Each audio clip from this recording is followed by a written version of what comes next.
Hello everyone. Hi Tarologia in Divenire. Hi everyone. I am live for today's live, which is a very juicy one because it's about the passage from toxic relationships to sacred union. So welcome everyone. Let me hear if you hear me and where are you connecting from? Hello, hi. So this is the first live of a series of lives about the training priestess of Aphrodite and sacred sexuality, which is about to start. Sorry for my hair. Today my hair dryer was the wind. I went to the gym this morning. I know for you it must be morning if you are in Europe, early morning. So I will accompany you in your waking up and preparing for work. While if you are in US, it's very late at night. What are you doing awake? I'm happy you're here though. So I will be with you for this beautiful life, which is very important in the path of a priestess of Aphrodite and sacred sexuality. Stay tuned, stay till the end, because I will give you a gift, different gifts at the end of this live. Okay, so don't miss it.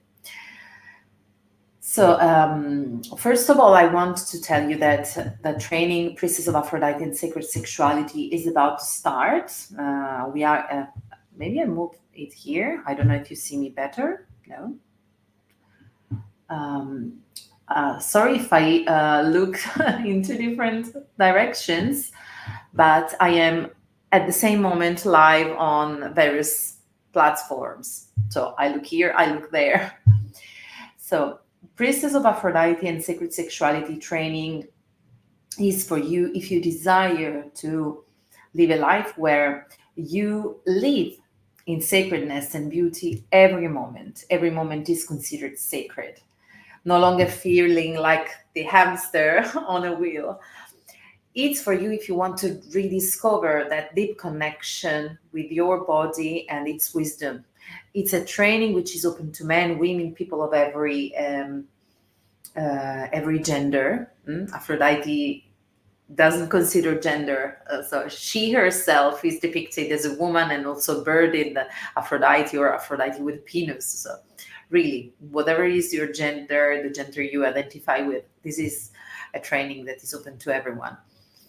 But especially for women, our bodies have been colonized, and so it's important to reconnect with our bodies, which are the temples of our wisdom.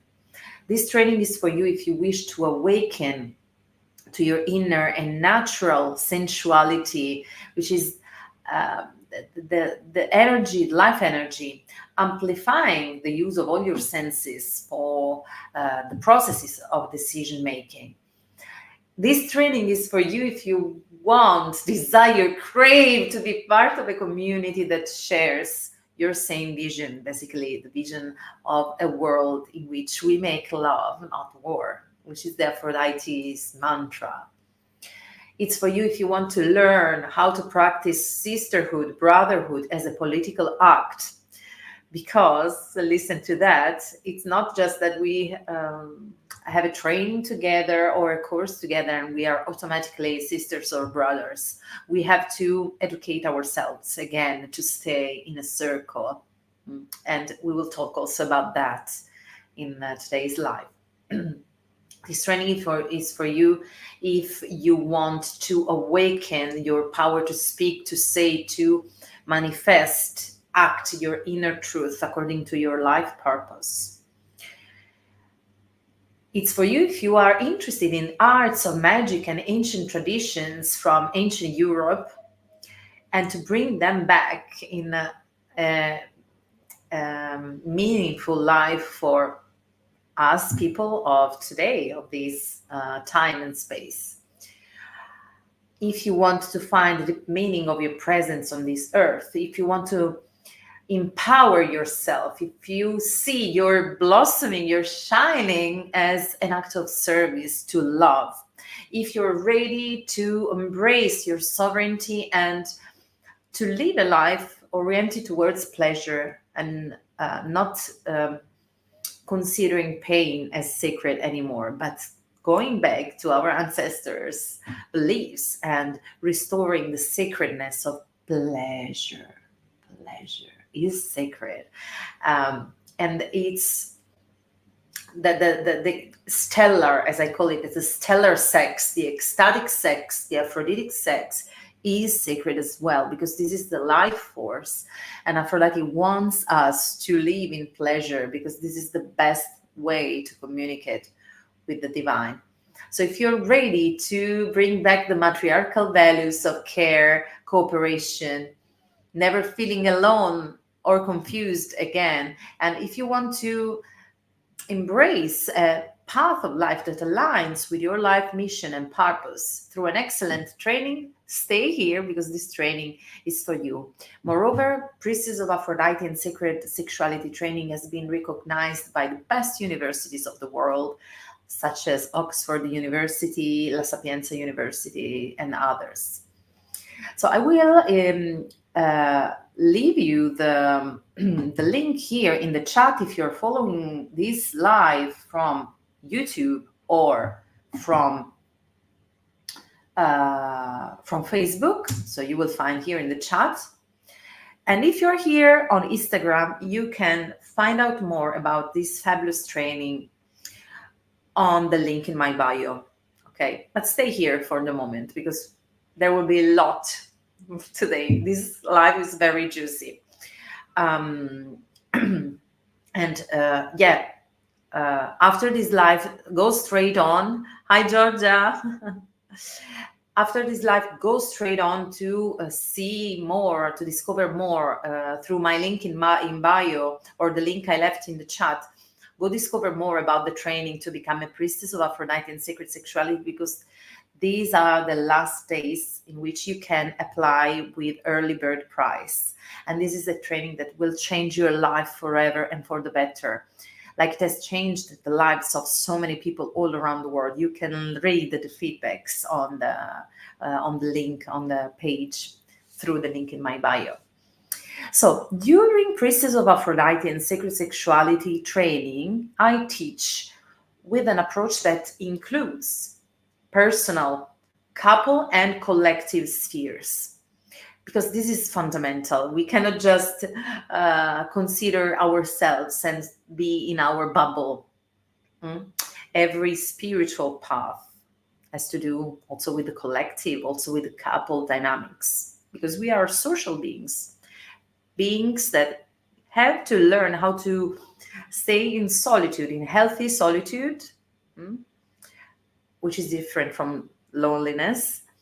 And also we need to relate to other people. And as a priestess of Aphrodite and sacred sexuality, you will have to master the art of relationships, because it can be an art.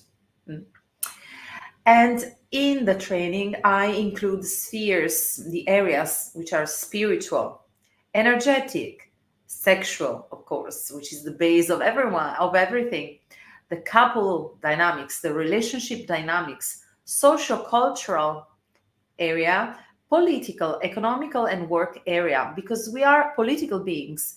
And don't listen to anybody who tells you that spirituality has nothing to do with politics. It's bullshit. Just find me one form of spirituality. I'm not talking about religion, more in general, spirituality that does not influence the politics. There is none, because spirituality influences values that human beings have. And according to those values, we make laws to live together. So the polis in Greek, polis, not the police, the polis, which is the root of the word politics, means the collective. So spirituality has to do with the collective, with politics. Being a priestess of Aphrodite and sacred sexuality today, as in the past for our ancestors, requires being aware 360 degrees. We need to consider every aspect of life. When a person, a couple, a group of people comes for us for guidance, comes to a priestess of Aphrodite and sacred sexuality for guidance, we need to consider all these aspects, and we need to work on all these aspects before for ourselves and to integrate all this knowledge. We need to cultivate our wisdom, the ars vivendi, which in Latin means the art of living. This training, Priestess of Aphrodite and Sacred Sexuality, is a training which guides you to make art out of your time. Ars vivendi, the art of living, goes together with ars amandi, the art of loving, art of living, art of loving. And that's necessary if you want to learn also the ars moriendi, which in Latin means the art of dying. And it's intertwined. Everything is intertwined with love. Imagine that during an orgasm, the orgasm is called the little death because it's a moment in which we die and rebirth.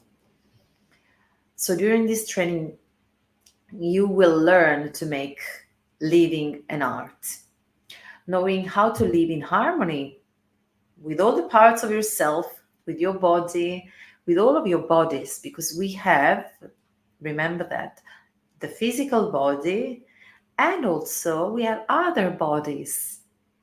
So we have the energetic body, we have the mental body, we have the emotional body. So we have different kinds of bodies which need to be harmonized. And this is the principle not only of Aphroditic philosophy and spirituality, which I elaborated and I teach, but also psychosomatic, aligning all the bodies. And living in harmony also with other people within a community, bringing harmony between all aspects of our life, transcending the dichotomy between the ethereal and the practical, the practicality of life. And this training also asks you and guides you to being able to inspire other people through your words, thoughts, actions, and transmit this wisdom. So it's an Aphrodite knowledge that transmits from generation to generation. One of the main topics I teach in this training is how to get from the dysfunctional relationships, which we call toxic relationships, to sacred union, which is an Aphrodite principle. Okay.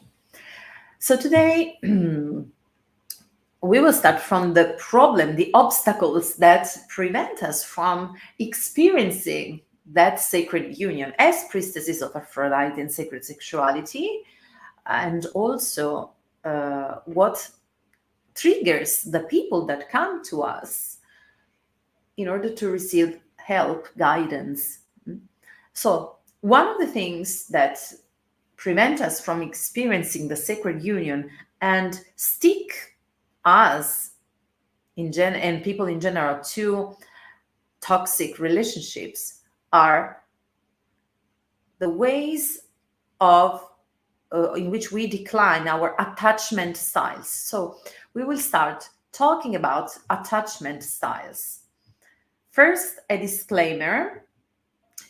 I speak about these scientifically to support in an understandable and more widely accepted language what is also true in the energetic and spiritual field. So what I want to do today is providing an integrated approach, okay? But I am not a psychologist, I am not a doctor. I collaborate with psychologists, with doctors. Many of my students are psychologists and doctors. I collaborate with various universities from an anthropological point of view, but also a medical point of view, the impacts of Aphroditic philosophy and spirituality and sacred sexuality on health, personal health, couple health, and community health. But I want to do this disclaimer, okay? So, what is what are the attachment styles?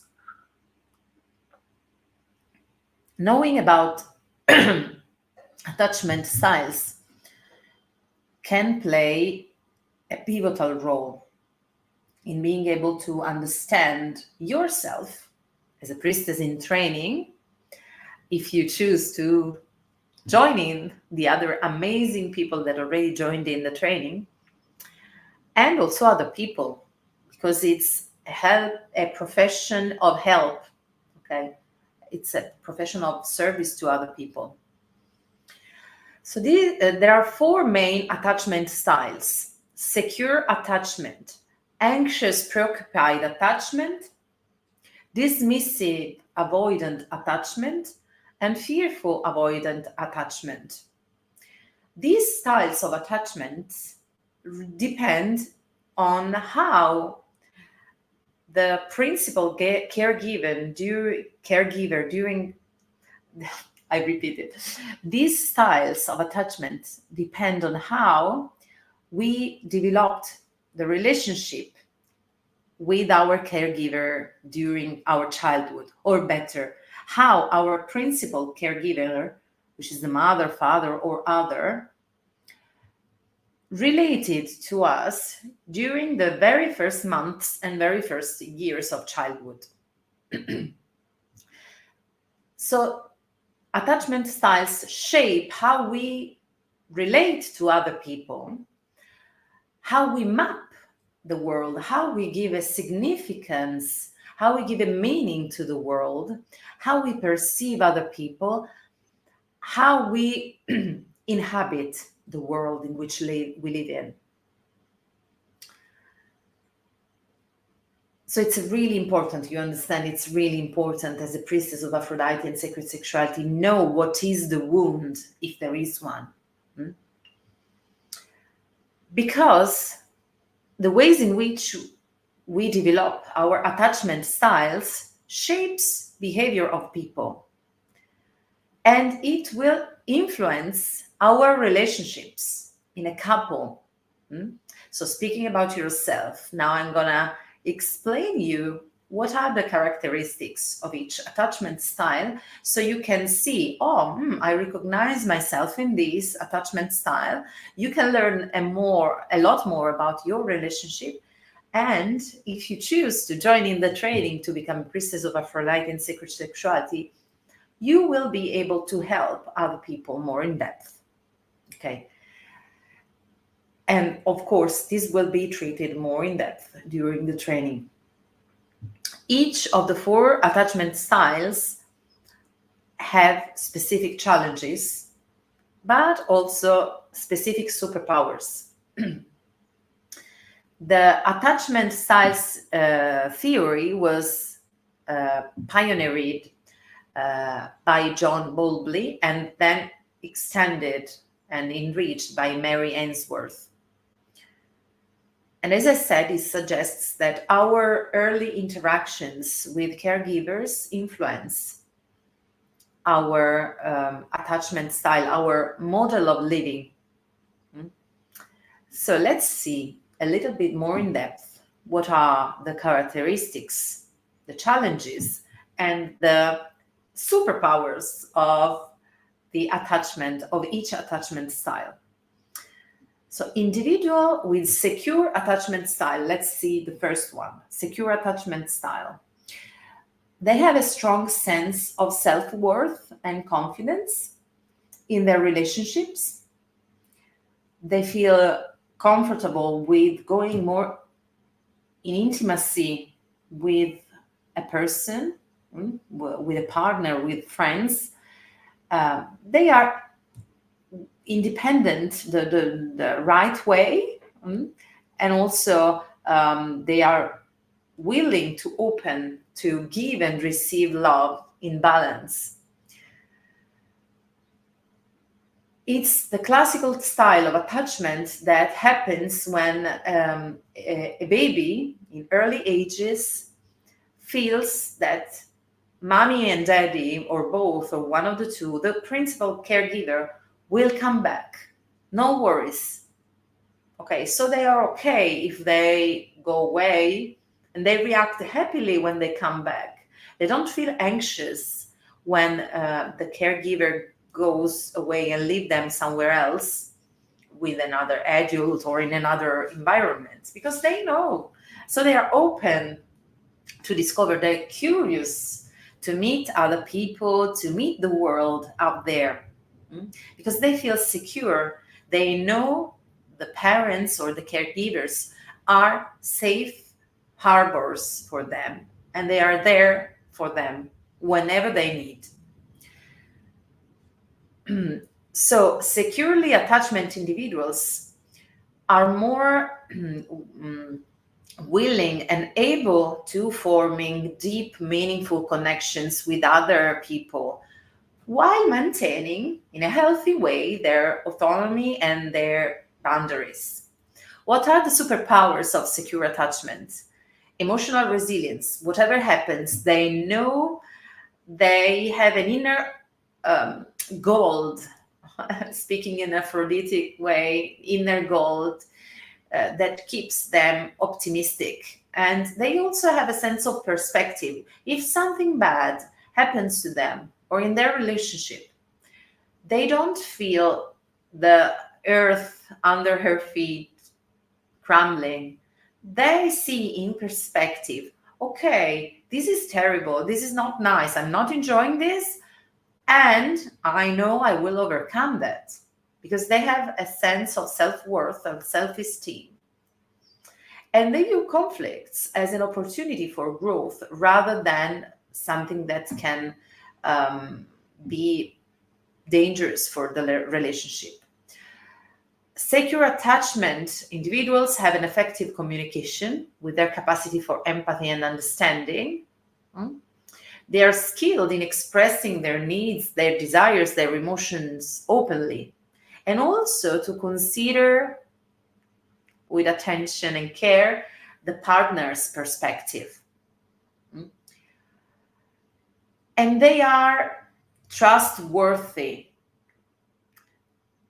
So these individuals inspire confidence in other individuals through their consistent actions, reliability, and commitment to mutual respect.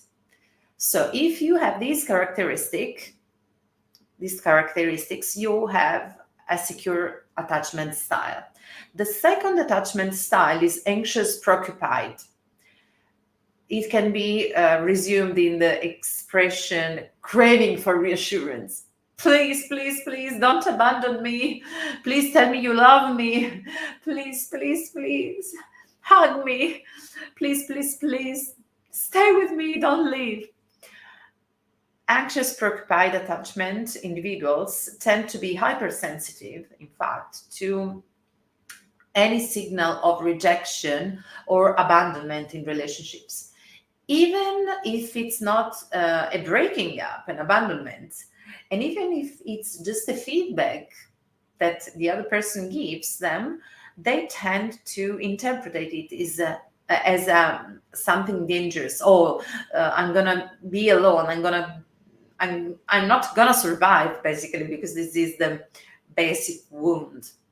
So anxious, preoccupied people often seek constant reassurance and validation from their partners, fearing that they are not worthy of being loved, not worthy of feel pleasure, and their nervous system is always in alert.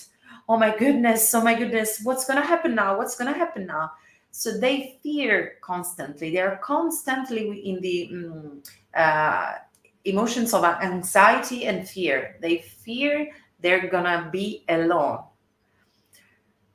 So they are yearning for closeness and they have high sensitivity, and they need constant reassurance. But what are the superpowers? Because there are also good sides of anxious preoccupied attachment that can be turned upside down at your favor if you are in this profile of, or the person you will help as a priestess of Aphrodite and secret sexuality. Anxious preoccupied people are able to empathically connect with others. Yeah, they have remarkable capacity for empathy because they are very aware of their emotions and also emotions of other people. So they are excellent in providing comfort and support during times of distress. They are very passionate and intense. So when in love and making love and in relationships, anxious, preoccupied attachment individuals pour their heart and soul into their relationships. They bring a level of passion which can be really enriching for both partners. Mm. So creating more connection and emotional depth and intensity. And another superpower is vulnerability as a strength. I will get back to that. Vulnerability is a strength, is not a weakness, because it takes courage to be vulnerable. By embracing their vulnerability, anxious, preoccupied attachment individuals foster intimacy and also authenticity in their relationships because they are able and willing to express their emotions openly because they really want more closeness and intensity with their partner. Then the third style of attachment is the dismissive avoidance. I am independent. I don't need you. I don't need anyone. That's what the dismissive avoidant person says. I don't need you. I don't care.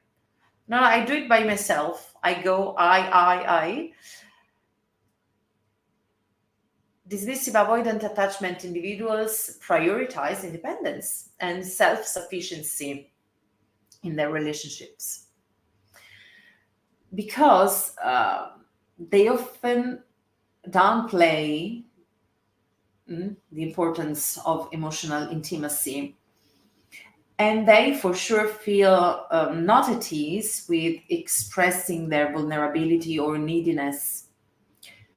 These kind of individuals value their autonomy, and they may struggle with maintaining a sense of closeness and strong emotional bonds with other people. This may be challenging for these kind of people. But what are the superpowers of dismissive avoidant attachment? Self-resilience. So they excel in self-reliance. They excel in self-reliance and independence. They are okay with solitude, and they pursue their goals and interests without needing a validation from the outside, from other people. So this is a good thing. They are emotionally detached. I know that it may be you're listening. What? Emotional detachment is a superpower. It can be, depends. It can seem counterintuitive, I understand, but it can be really, really something good to learn and to use occasionally in case of need. Okay? Because this skill of being able to emotionally detach, to zoom out, and to disidentify from our emotions allows people to approach relationships with a level of with another perspective, let's say so. So protecting from the turbulence and dependency. Another superpower of dismissive avoidant attachment people is the ability to set healthy boundaries. They have a strong sense of boundaries, and so they are skilled at maintaining healthy distance in relationships, maybe with a partner, with sons and daughters, with parents, at work. Mm. They prioritize their own needs and well-being, which can serve as a valuable lesson in self-care for their partners. Okay, so there are positive sides for every attachment style. Um, Speaking about the wheel of Aphrodite and sacred sexuality, which I teach, which is a wheel of the year in which you learn to tune in with the seasons and with various places of the earth, mapping also and seeing the connections with your body, with your hormones, because we change with nature. We are nature, and so the changes of nature affect our sexuality, our body health, our mental health, affect our hormones.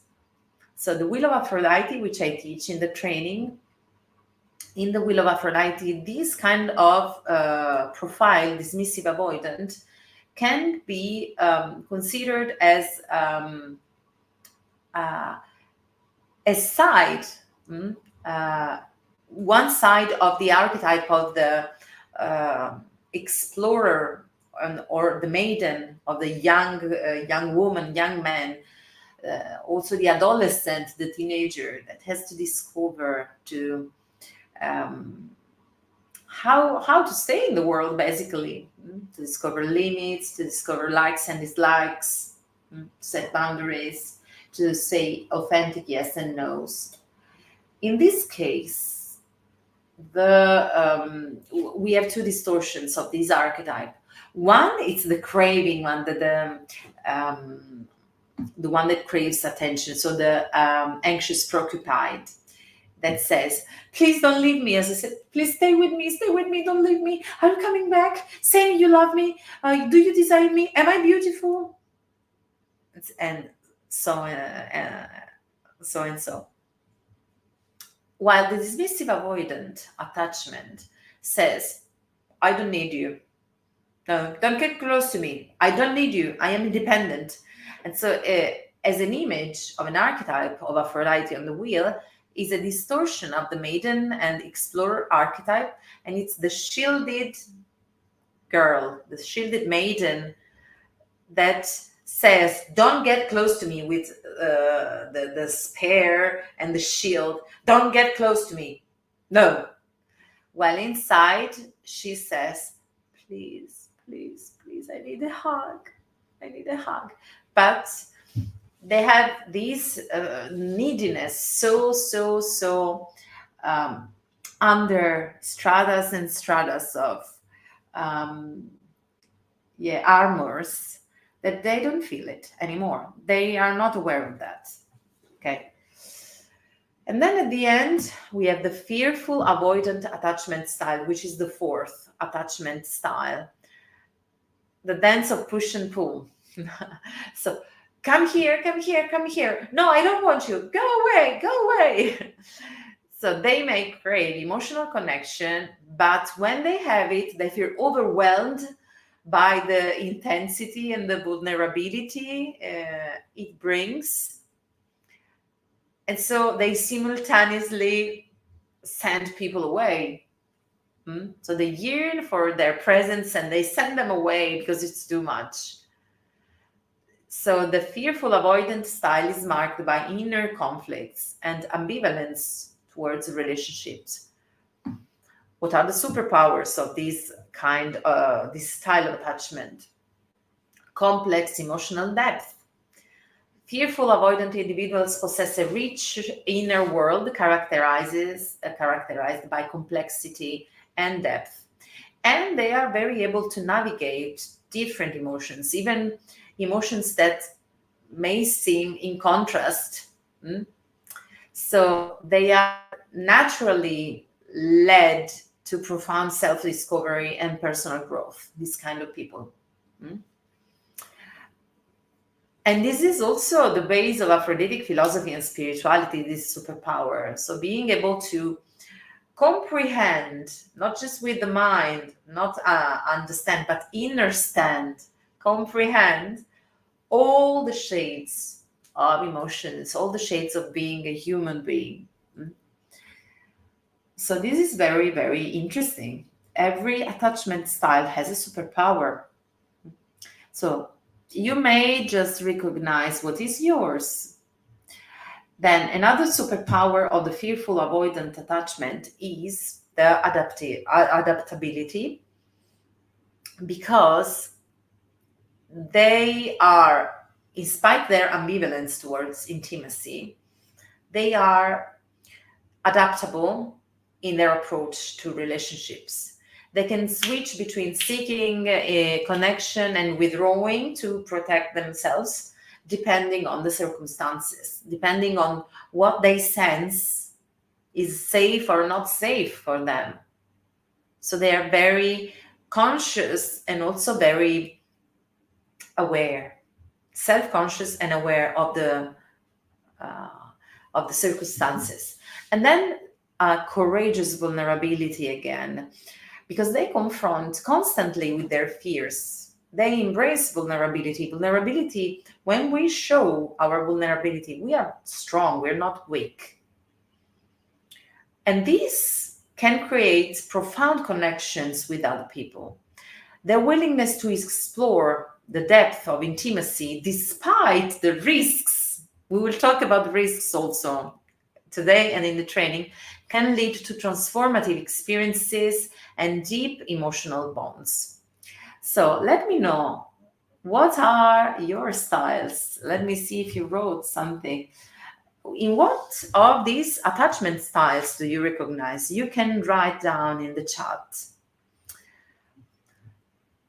So once you have recognized your attachment style, I repeat, I advise a psychological path to everyone.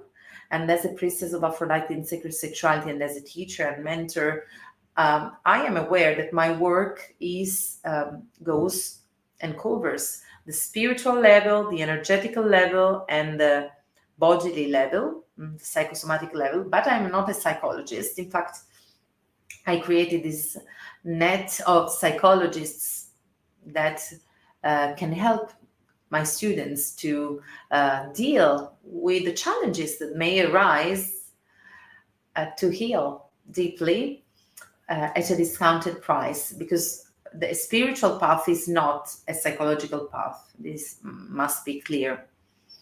So once you have understood your attachment style, you have to start from where? From yourself. So rewriting these informations that you received. Of course, you won't change. You want you will change, but you won't become a totally different person. You will become more yourself than ever. Actually, your true sacred self. The thing is about informing your body, your nervous system again, that you are precious, that you are worth. So cultivating your self-esteem.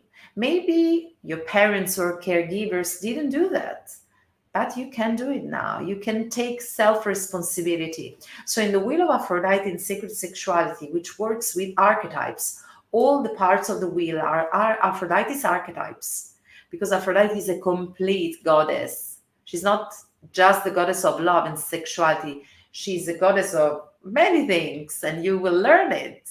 And you will work with every one of her archetypes and epithets, integrating them into your psyche, becoming whole and powerful again through this instrument. So on the Wheel of Aphrodite, we are working now. What I'm talking about today is the ox, mother, daughter, or father, son, or caregiver, daughter, and son. Okay. Trying to educate ourselves to become the mothers, fathers we would have needed in the past. Taking our inner child with our hand and saying, okay, now I am adult. I cannot change what happened to me in the past, but now I can take self-responsibility, being the adult that takes my inner child, because we have both in ourselves, and really, really taking care of myself. So cultivating self-love and self-esteem in parallel with personal sexuality, because through sexuality and through the practices, sacred practices and exercises I teach during the training to become a priestess of Aphrodite and sacred sexuality, you will not just work with positive affirmations. We work with them, they are amazing, but it's not enough.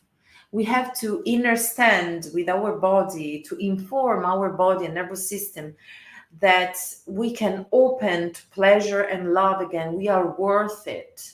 We don't need to be heroines and heroes in order to receive love and pleasure.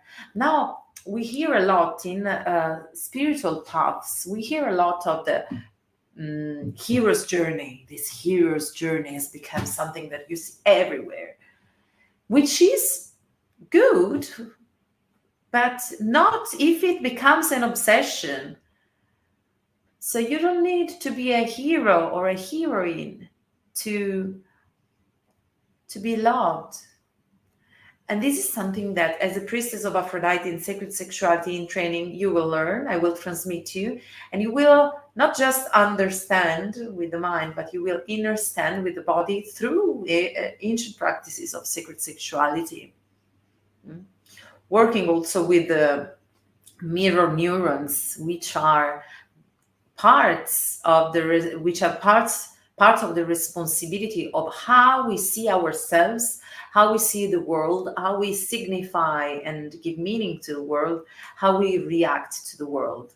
So we will re-educate ourselves, letting pleasure and love sink really in our body, not just through the words, but with many practices, many practices of meditation, so advanced spiritual practices, which I cannot reveal right now, but you will read the feedbacks of the training, and you will have a cue of how powerful they are.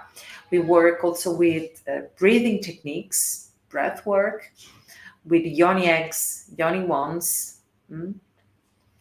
with orgasm practices, orgasm as a way of liberating your spiritual and vital power, putting it into service of yourself, of your flourishing, your blossoming. And we work also with dance, ecstatic dance, with asanas, mantras, mudras. So it's a 360 degrees approach. And then when you have worked, what happens when you have worked on yourself and you say, okay, I love myself. Wonderful.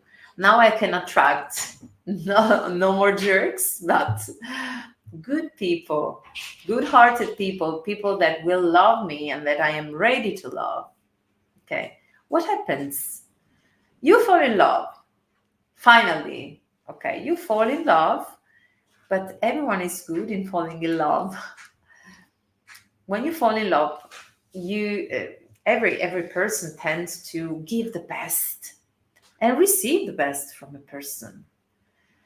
And it's the moment, a phase in a relationship in which we tend to see the other person as a deity.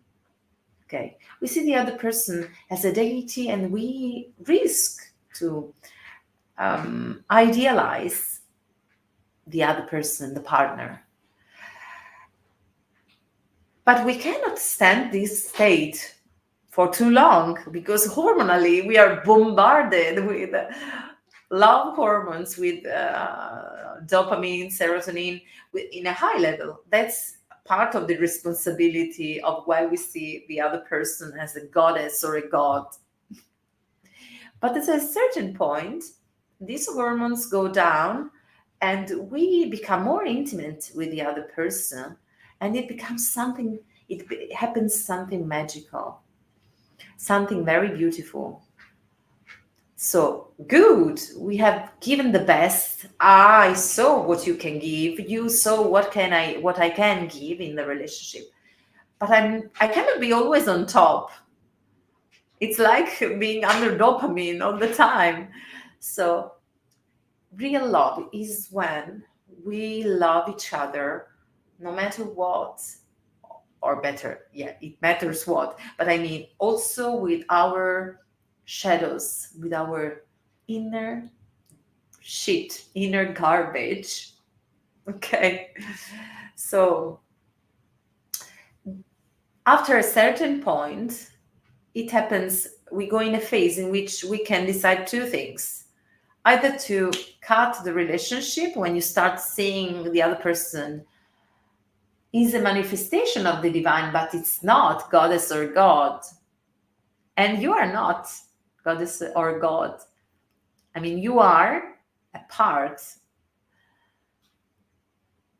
a microcosmos in the macrocosmos, but we tend to approach in a more adult way the relationship at this point. So a person, after falling in love and having met the best, and then starting to see the not the worst of the other people but also the shadows of the other person, sometimes the majority of people say, no, I don't want to say bye bye, and they pass from relationship to relationship without going in depth, depriving themselves of really experiencing the greatest training ever, the greatest spiritual and personal growth training ever, being in a relationship, healthy relationship, hopefully, of course. Other people say, okay, let's stay with the person just because I'm afraid of being alone. No, this is not one nor the other is the solution. But if you love the person, if the other person treats you fundamentally well and you feel yourself fundamentally well, when you start to see difficulties, it may trigger you and the other person, but you feel and you decide, because it's a choice, that that relationship is worth the risk. That relationship is worth involving and investing your time, your energies, your love, your emotions, your vulnerability in that. So the third path can be, okay, I'm seeing and I will see more of your garbage, more of your shadows. And I choose to love you and to stay with you and to support you nevertheless. And the other person says the same, because it has to be in two. Relationship is made of two people.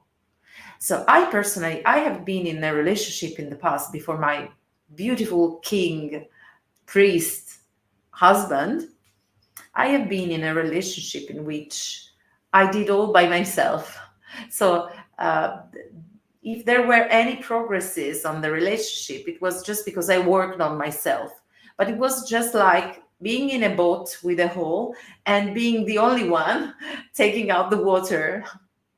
So it is nonsense. So in the relationship, there has to be a common agreement of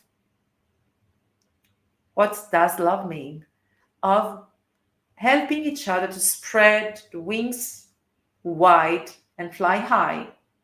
Sometimes alone, sometimes hand in hand, sometimes doing acrobacies and dancing together, leaving space to the other. Love is never about saying, go down, go down, go down, but let's go high together. Let's fly in the sky of love. And it's a choice. It's not, it's rooted in what you feel in the falling in love moment, in the falling in love period. And it's a willingness to cultivate that flame together. So, oh, sorry, I think there is a weak connection. Just let me know if you hear me. Let me know if you hear me from Instagram. Just write me if you can hear me. Because the connection here in Bali is not so good sometimes, at least in the house we're in. Can you hear me? You hear me? Okay. So, when you walk the path of the priestess of Aphrodite in sacred sexuality, you will learn to fall in love with yourself and to keep loving yourself as a choice of everyday life, of every single day.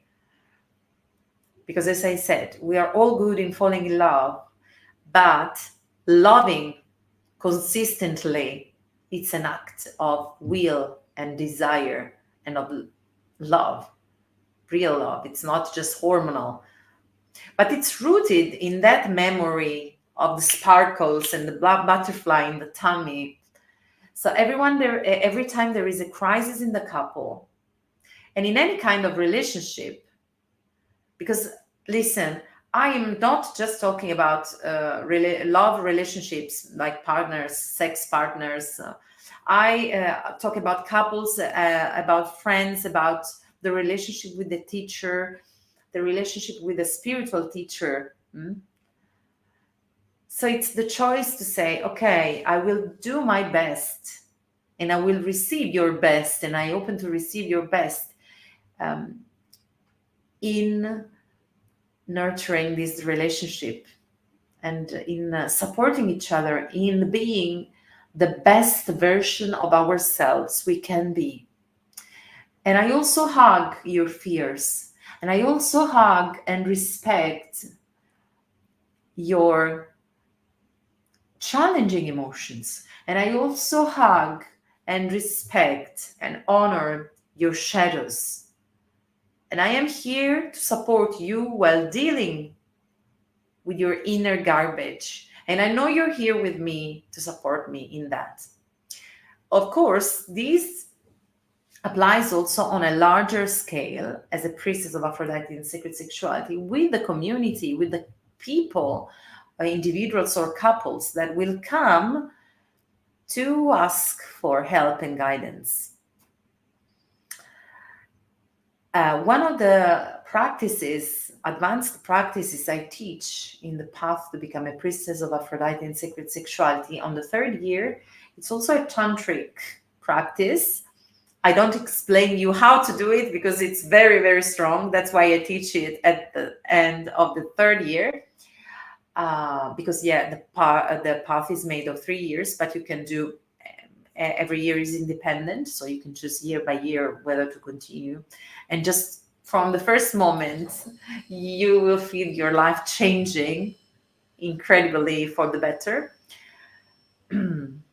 So one of the practices I teach is the ability to see during making love the partner as a god or goddess, and we ourselves as goddess Aphrodite. I usually, as goddess Aphrodite for women, I suggest, and as for the men, in our Western mythology, we have few examples of healthy male gods.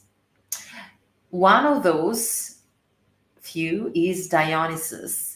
In the ancient verses of Shivaist Dionysiac.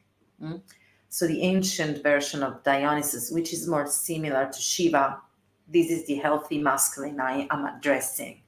And this is the healthy masculine every man should work on. So as a priestess of Aphrodite in sacred sexuality, I teach my students to visualize themselves as Aphrodite, if they're women, and the men visualize themselves as Dionysus, which was one of Aphrodite's lovers, and vice versa. Okay. I am talking not just about heterosexual couples, also homosexual couples, however they are composed. Okay, so you can identify with Aphrodite, and remember that Aphrodite is also Aphroditos, which is at the same time man and woman. But the important thing is to let those qualities sink in you. So this is an advanced practice which I teach on the third year. But if you want to do it in a simple way, of course, just right now, this is the first gift I offer you. But stay till the end because I will give more. You can just start thinking about yourself as a manifestation of Goddess Aphrodite. And of course, listening to my free contents can be a way to tune in with the true archetype of Aphrodite, feeling that sense of self-worth and self-esteem and self-love, and seeing the other person just as divine as you are.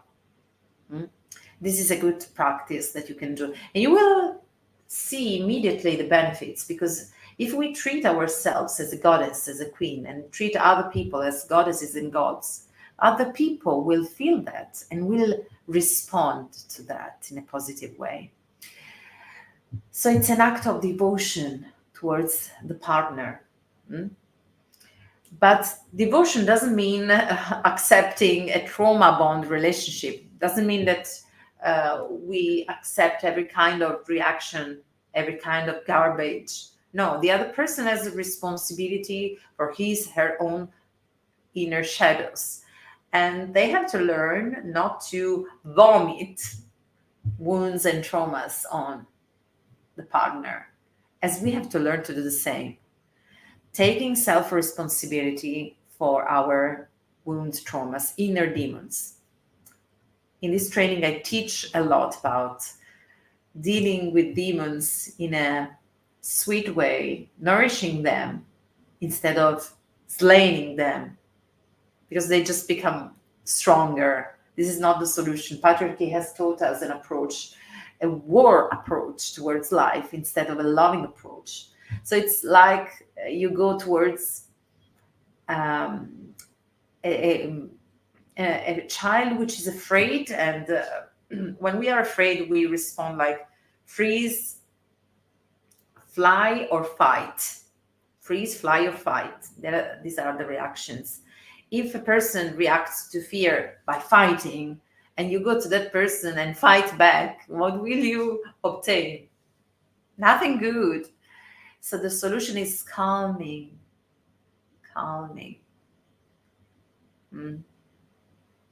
It's giving the need, honoring the need. So it doesn't mean we have to accept any behavior, but everyone has to be self-responsible for their wounds and work on their demons. And that's what I teach inside of the training. Let me know how you feel about that.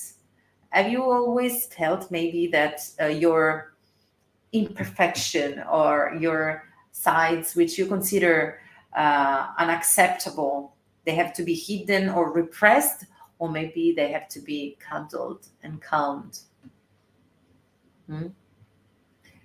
So when you meet a person that vomits their wounds on you, just run away. But if that person is willing to seriously work on himself, herself, then you know it's not a trauma bond relationship, and you know you can build it up as a loving, devotional relationship, a sacred union. This is the beginning of sacred union, my dears. That's the theme of the life. So, as a priestess of Aphrodite in sacred sexuality, if you decide to do the training, you will learn that conflicts is not something to fear or to avoid, because otherwise you start a war inside yourself and it's not healthy. Conflict can be, if healthily addressed, an opportunity for spiritual, personal, and couple growth, and for evolution in general. I'm going to go back on that again. because I teach a lot.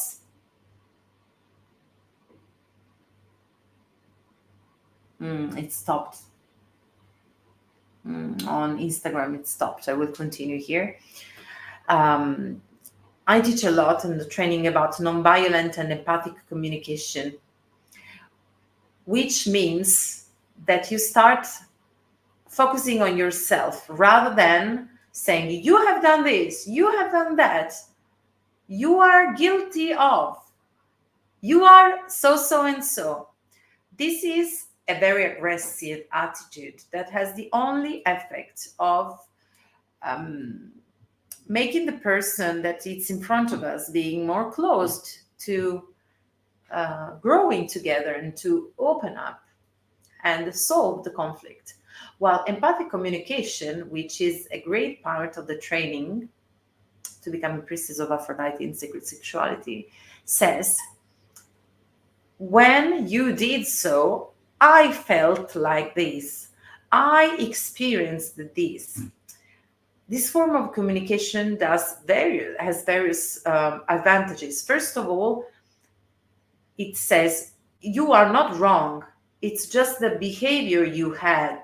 So it's a part. It's not you are wrong. It's the behavior you had that made me feel. So it's focusing on yourself, on myself, on my needs.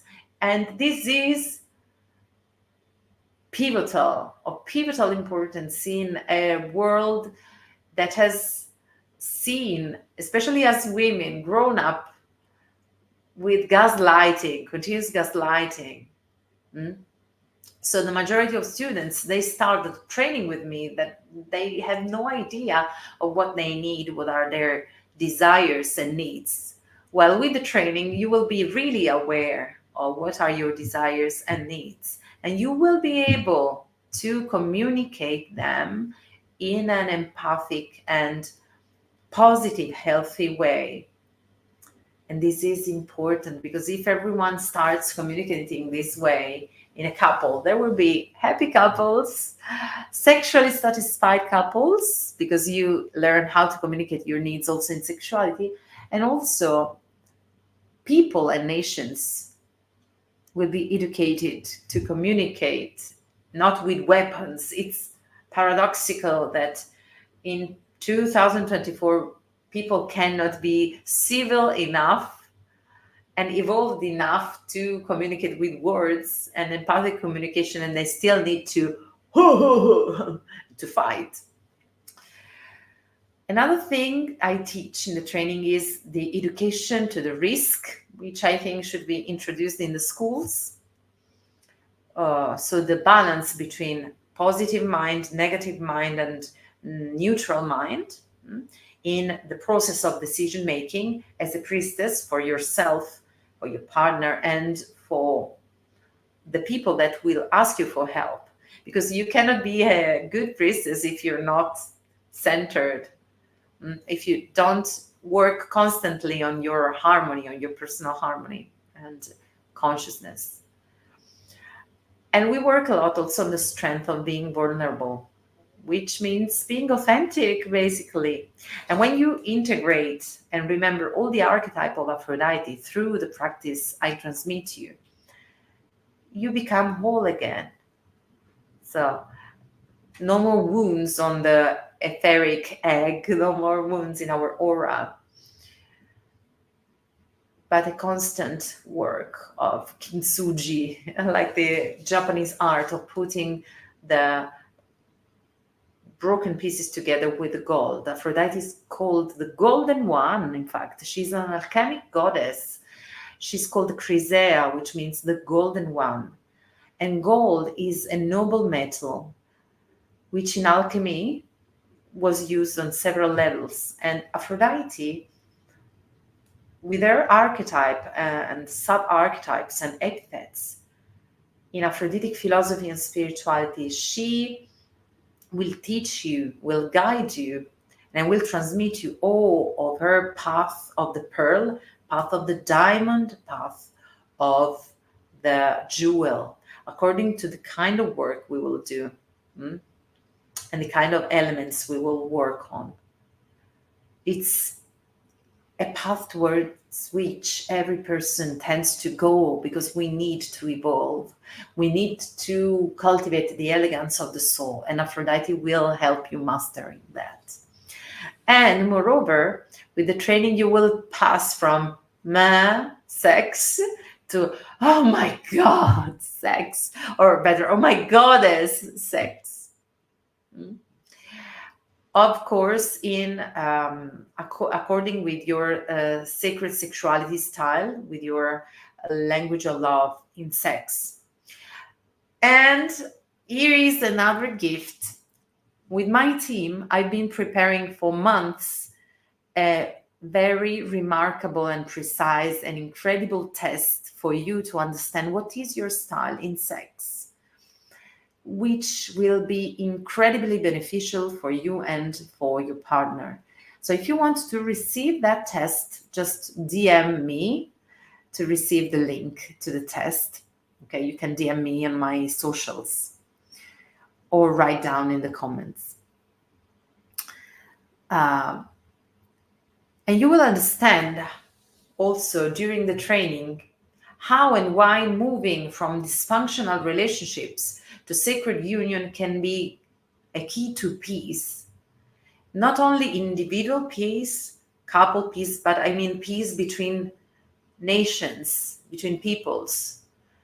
Aphrodite's archetype says, make love, not war.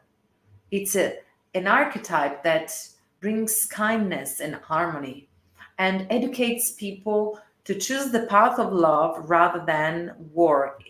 She eradicates war from our bodies and minds, making love an ecological act for personal and collective well-being. And that's what I teach in universities. Making love and the arsamandi, which in Latin means the art of making love, as a key to health, mental health, emotional health, physical, psychosomatical health for individuals, couples, and entire nations. These and much more you will find in the training. I thank you for being here today. Remember that these are the last days to apply to join in Priestess of Aphrodite in Sacred Sexuality training with Early Bird. And it's just a path for you if you're ready to embody the sovereignty codes, which doesn't mean I am the queen of everything, but I am the queen of my realm. I will take care of what it's meaningful and precious to me. And everyone is a queen and a king. So taking your power and shining your power, gifts, and talents into the world, living according to your dharma, to your life purpose, living ecstasy in sex and in sensual reality, shining in life as a service to love. So I left you the link in the chat. If you're go on Instagram, you will find the link to discover more about the training, Priestess of Aphrodite and Sacred Sexuality, in my bio. And it's an incredible training which will change your life forever, as it changed mine. It changed mine.